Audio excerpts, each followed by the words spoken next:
레이간 여러분 안녕하세요. 요만수입니다. 아이홑으로 알려졌죠. 국제 기도의 집 설립자 마이크 비클이 성추행 혐의로 기소됐습니다. 물론 성추행 혐의로 기소된 다음에 마이크 비클은 그런 일 없다라면서 굉장히 강한 반발을 했었는데, 배반한 형제들, 즉 성추행 문제를 제기하는 사람들이 산채로 지옥에 떨어진다, 하늘 폭풍에 의해 하나님에 의해 성추행 의혹 제기한 사람들 죽임 당한다, 이런 무시무시한 설교도 막 하면서 나는 하나님의 사자인데 선지자인데 나를 흔들기 위해서 배반한 형제들이 막 지금 날뛰고 있다, 가짜 성추행 의혹을 제기하고 있다, 그래서 그런 악한 사람들은 배반한 형제들이니까 산채로 지옥에 떨어지고 하늘 폭풍에 의해 죽임 당한다 라는 설교를 하면서 예언을 하면서 굉장히 분위기를 안 좋게 끌고 갔는데, 마이클 비클에게 성추행을 당했다라고 의혹을 제기한 여성은 제인 도라는 여성인데, 이 여성은 아이홑의 굉장히 중위 인물 중에 하나라고 하고, 그리고 유부녀예요. 참 이런, 야 이거 막 건드리네 마이클 비클. I was shocked on October 9th in the way that he responded to Dwayne and Jane Doe's husband. I was shocked all over again on October 20th, on that Friday, when he spoke that message. Because he explained about how he spent 3 hours that afternoon in the privacy with the Lord, and how the Lord spoke to him. A prophetic encounter. A prophetic encounter. And then even hearing whispers of the brethren accusing, how he builds this whole story about basically making sure that he's defended from this lie. So he's on a global platform sharing that message. And I think we need to highlight in his famous notes, he has a date that he said was one of my very first prophetic encounters, and the Lord talked to me about betrayal. That date was actually the birth date of the main survivor that has come forward. Of Jane Doe. Of Jane Doe. It was her birthday, he highlighted. And that was received as a threat. And that is wicked. That's wicked. Yeah. 설명드리면 이런 거예요. 제인도란 여성이 분명히 마이크 비클한테 성추행을 당했습니다. 그런데 이 여자가 유부녀였어요. 그리고 이 여자가 굉장히 이 단체에서 중요한 일을 하고 있었던 사람인데, 마이클 비클이 성추행을 확 해버린 거예요. 그래가지고 이제 미투를 해버린 거죠. 이 여자가 미투를 했는데, 마이클 비클이 내가 3시간 동안 하나님의 음성을 들었다, 계시를 받았다, 정말 저 사람들 다 거짓말하는 사람들이니까 하나님께서 확 그냥 벌을 주실 건데, 그리고 이거를 이제 설교를 통해서 이 여성 제인도라는 여성의 생일이 있죠. 그 생일이 예를 들면 9월 20일이다. 그러면은 창세기 9장 20절을 가지고 설교를 하는 거예요. 이게 뭐냐면은 아주 신사도 운동의 특징적인 내용인데, 창세기 9장 20절 하면은 920이잖아요. 이런 거니까 이제 생일, 그리고 누군가를 찍을 때, 특정할 때 이런 식으로 특정합니다. 생일과 성경 본문을 딱 맞춰가지고 당연히 그 생일이 누군지는 사람들이 알거든요. 그래서 그 사람에 대한 저주다, 이런 거를 전교인에게 알려주는 게 바로 신사도 운동 아이홑 국제 기도의 집의 특성 중에 하나였어요. And because none of us had ever heard that story before, and he's famous for telling his prophetic stories, and none of us had heard that story before. Yeah. So that was beyond shocking. It was dark, and that's very serious. To release, he said that the Lord had showed him 3 preemptive strikes against the accuser of the brethren, the spirit of accusation, the evil one. And he used Psalm 18, that the Lord would release tokens of heavenly storm glory against this assault. And he used Psalm 55, where David prays for his friend who was the betrayer to go down alive into hell, to Sheol. And so when I wrote him, it was, are you really praying for tokens of heavenly storm glory to kill Jane Doe? Are you really praying for heavenly tokens of storm glory to kill? 들어보신 것처럼 가짜 예언하는 거죠. 여러분, 하나님 말씀 들었다라고 가짜 예언하는 사람들이요, 거짓 선지자고, 기본적으로 이런 사람들은 저는 구원받지 못한 사람들이라고 생각해요. 정말 구원받은 사람이면은 하나님 음성이 아닌데 하나님 음성 들었다 하면서 이렇게 가짜 예언할 수 있는 겁니까, 대중들한테? Honest, sincere brethren who are coming to you with a legitimate accusation. This is unthinkable. This was another level. We are not betrayers coming. We are not Absalons. And I wrote him in that, and I said, you keep saying it's a Psalm 55 betrayal moment. I actually think it's a Psalm 51 repentance moment, and Nathan has showed up at your door, and you've mistaken it. Don't miss your window to repent. 제인도라는 여성이 미투를 하니까 정말 그 단체에서 아이약 국제기도의 집에서 그간 마이클 비클에게 성추행 당했다라는 또 다른 여성들이 나타나기 시작해서 현재까지 8명 정도가 성추행을 당했다라고 주장을 하는 걸로 보여져요. 그런데 해당 사건들이 너무나 신빙성이 높았기 때문에 결국에는 마이클 비클이 합의된 성적 접촉이었다라고 이제 말 바꾸기를 하는 거죠. 절대 안 그랬다. 뭐 그렇게 말하는 사람들 다 산채로 지역에 떨어진다. 나 게시받았다. 하늘 폭풍이 불어닥쳐서 지금 성추행 의혹 제기한 사람을 싹 다 죽여버린다고 하나님께서 나한테 직접적으로 귀에다가 말씀하셨다라고 막 그냥 주장을 하더니만 더 이상 부인할 수 없을 정도까지 가니까 마이클 비클이 합의된 성적 접촉이었다라고 자백을 합니다. 자, 그러면은 어떤 식으로 마이클 비클이 이렇게 8명 지금 성추행 당했다라고 주장을 하고 있는 이 여성들의 내용들을 쫙 모아보면은 마이클 비클의 방식이라고 그러나 세상 말을 써서 너무 죄송한데 고약합니다. 수법이 아주 고약해요. 어떡하냐면 이런 거예요. 그 예언한다라고 이 여자들을 독방으로 부르는 거예요. 하여튼 여러분 절대 예언한다고 여러분 독방에서 만나자고 그러면요. 가면 안 됩니다. 가면 안 됩니다. 그런데 본인이 선지자라고 하니까 야 선지자 마이클 비클님이 나를 만나가지고 1대1로 특별 예언을 한다고 그러는데 얼마나 좋냐 해가지고 여성들이 간 거예요. 젊은 여성들이. 그리고 마이클 비클이 어떻게 예언을 하냐면요. 또 하나님 말씀하신다. 지금 하나님이 내 귀에다가 음성을 들려주신다. 막 이러면서 뭐라고 예언했는지 아세요? 이렇게 예언한 거예요.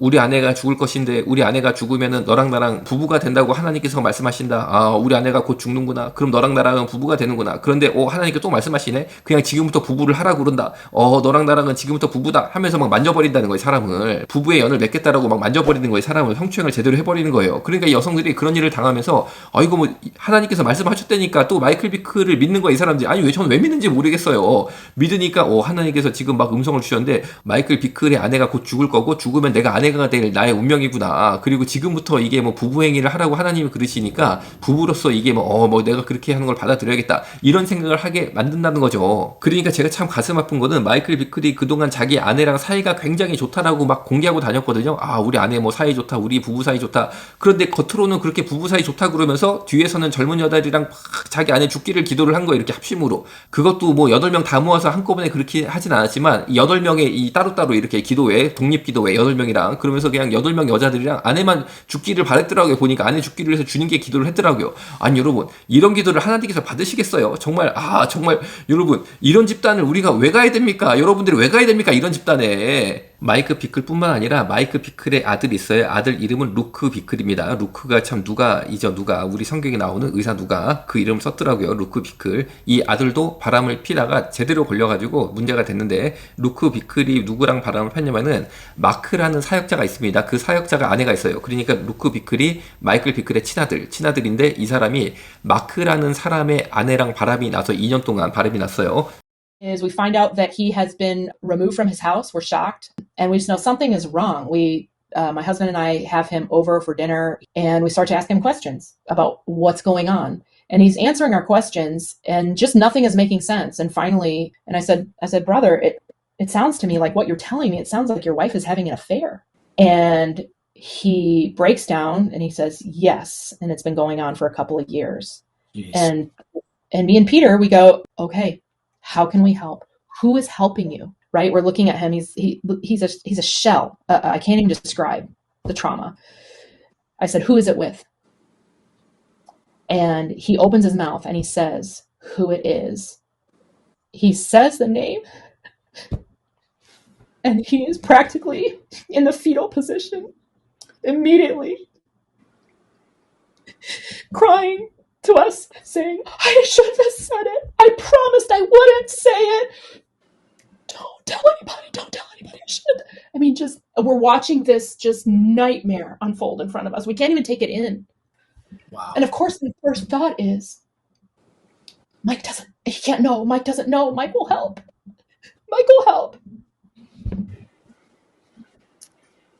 And this unraveled this nightmare where we found out Mike would not help, and he opposed us at every turn. He refused to meet with us. This man's life was being destroyed. Did you say who it was? It was Luke Bickle. Yeah. And I know that's already out in the Royce report, and that's been made public. A man had been going through this for over 2 years. Mark's wife was having an affair with Luke Bickle, Mike's son. Did you talk to Mike? What happened from here? Yeah, we go first to the main leaders at the time. He goes to Mike. And we go to the other main leaders at the time. And that's when we received the response back. The initial response back was, we don't need to meet with you guys. Have you done Matthew 18 with everybody involved? And we couldn't believe it. And so that kind of response continued to play out over months of us begging for help. This is summer of 2021. Dave finally met with us February of 2022 and still said, I don't want to know anything. I don't want to know any details. In the first 2 months after our initial contact with the leadership team, Matthew 18, godly speech, gossip, every single sermon. 마이클 비클 아들 루크 비클의 바람, 참 이거 문제가 크죠. 남자 사역자 가슴에 완전히 대못을 박아버렸습니다. 자기 아내가 우리 교회 담임 목사님 아들이랑 바람이 제대로 나가지고 2년 동안 막 그러고 다니면은 그 사역자가 참 이거를 어떻게 받아들이겠냐고요. 그런데 마이클 비클은 이거를 덮으려고 그러고 또 뭐 예언받았다고 하나님 음성 들었다고 그러면서 뭐 다 저주해버리고 거짓말이다 뭐 그냥 하나님께서 확 쳐서 얘를 그냥 가만 안 둔다 이런 식으로 가짜 예언 남발했다라고 합니다. 2010년 11월 23일 북한이 남한 연평도를 예고 없이 공격한 일로 모든 한국인들이 공포와 두려움에 처해 있었습니다. 이때 한국인들은 너무나 큰 충격이 휩싸여 전쟁 직전의 위험을 느꼈고 특히 기독교인들의 마음은 너무나 참담했었습니다. 바로 3일 후에 아이압 국제기도의 집에서는 한국인을 위한 집회 개최를 결정하고 홍보용 영상물을 내어놓았습니다. 마이클 비클은 이 녹화된 화면 속에서 한국인들에게 미국 여행을 하라고 강권하였습니다. 그리고 한국 종말에 대한 집회에 등록비를 현금으로 내고 조직에 가입하도록 권장하였습니다. 이처럼 자기에게 등록비를 낸 사람에게는 종말의 징조가 무엇인가를 알려주겠다는 것이었는데 여러분 연평도 포격이랑 종말이랑 아무 상관없습니다. 종말 안 왔습니다. 그런데 쉽게 말하면 마이클 비클은 한국에서조차도 종말 장사를 했다는 거죠. 가짜 예언하면서. 그리고 마이클 비클은 숨기고 싶은 이야기가 있는데 중풍으로 몸이 마비된 팻 비클이라는 이름의 친형제가 있어요. 마이클 비클의 친형제 이름은 팻 비클인데 이분이 중풍으로 몸이 마비된 상태였습니다.